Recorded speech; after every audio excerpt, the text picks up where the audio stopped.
இன்றைக்கி hello foodies தமிழில் ரொம்ப சிம்பிளாக ரொம்ப டேஸ்டியாக வாழைக்காய் கிரேவி எப்படி செய்யுதுன்னு பார்க்கலாம். வாங்க இப்போ ரெசிபிக்குள்ளே போகலாம். முதல்ல ஒரு கடாயில் 5 டீஸ்பூன் அளவுக்கு எண்ணெய் சேர்த்துக்கோங்க. அதில் 1/4 டீஸ்பூன் அளவுக்கு கடுகு, 1/4 டீஸ்பூன் அளவுக்கு வெந்தயம், கொஞ்சமாக கறிவேப்பிலை, 6லேருந்து 7 பல் பூண்டை இது மாதிரி நசுக்கி சேர்த்துக்கோங்க. இப்போ பூண்டை ஒரு 10 செகண்ட் வரைக்கும் நம்ம ஃப்ரை பண்ணி எடுத்துக்கலாம். இப்போது இதில் 3 மீடியம் சைஸ் வெங்காயத்தை இந்த மாதிரி பொடி பொடியாக நறுக்கி சேர்த்துக்கோங்க. சேர்த்துட்டு நல்லா மீடியம் ஃப்ளேம்லேயே வதக்கி விட்டுடலாம்.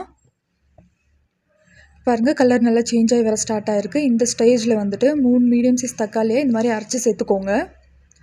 சேர்த்துட்டு இப்போ இதை நல்லா மீடியம் ஃப்ளேம்லேயே வதக்கி விட்டுடலாம். தக்காளி எல்லாம் நல்லா வெந்து எண்ணெய் இந்த மாதிரி பிரிஞ்சு வரணும். இந்த ஸ்டேஜில் வந்துட்டு நம்ம தேவையான மசாலாவெல்லாம் சேர்த்துக்கலாம். முதல்ல 1/4 டீஸ்பூன் அளவுக்கு மஞ்சத்தூள், 1 டீஸ்பூன் அளவுக்கு தனியாத்தூள், 1/2 டீஸ்பூன் அளவுக்கு காஞ்ச மிளகாத்தூள், காரத்துக்கு ஏற்ற மாதிரி சேர்த்துக்கோங்க. 2 டீஸ்பூன் அளவுக்கு குழம்புத்தூள். இப்போது இதை ஒரு 2 நிமிஷம் வரைக்கும் நல்லா வதக்கி விடுங்க.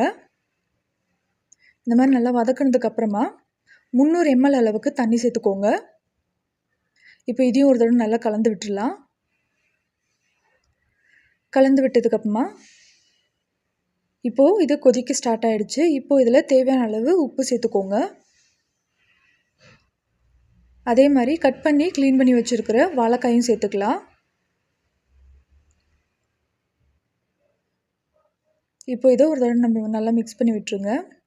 வாழைக்காய் சேர்த்ததுக்கப்புறமா ஒரு 5 நிமிஷம் நல்லா கொதிக்கட்டும். அடிக்கடி வந்துட்டு கலந்து விடுங்க, அடிப்பிடிக்காமல் இருக்கிறதுக்காக.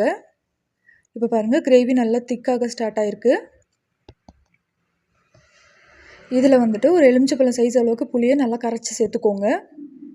இப்போ இதையும் கூட நல்லா கலந்து விட்டுடலாம். புளி சேர்த்ததுக்கப்புறம் ஒரு 2 நிமிஷம் கொதிச்சாலே போதும். இப்போ பாருங்கள், எண்ணெயெல்லாம் நல்லா பிரிஞ்சு வர ஆரம்பிச்சிருக்கு. இப்போ பாருங்கள், நல்லா சூப்பராக ரெடி ஆகிடுச்சு. இவ்வளோதாங்க, ரொம்ப சிம்பிளாக ரொம்ப டேஸ்டியாக வீட்லேயே வாழைக்காய் கிரேவி ரெடி. இதை ட்ரை பண்ணி பார்த்துட்டு எப்படி இருந்ததுன்னு சொல்லுங்கள். மறக்காமல் நம்ம சேனலை சப்ஸ்கிரைப் பண்ணிவிடுங்க.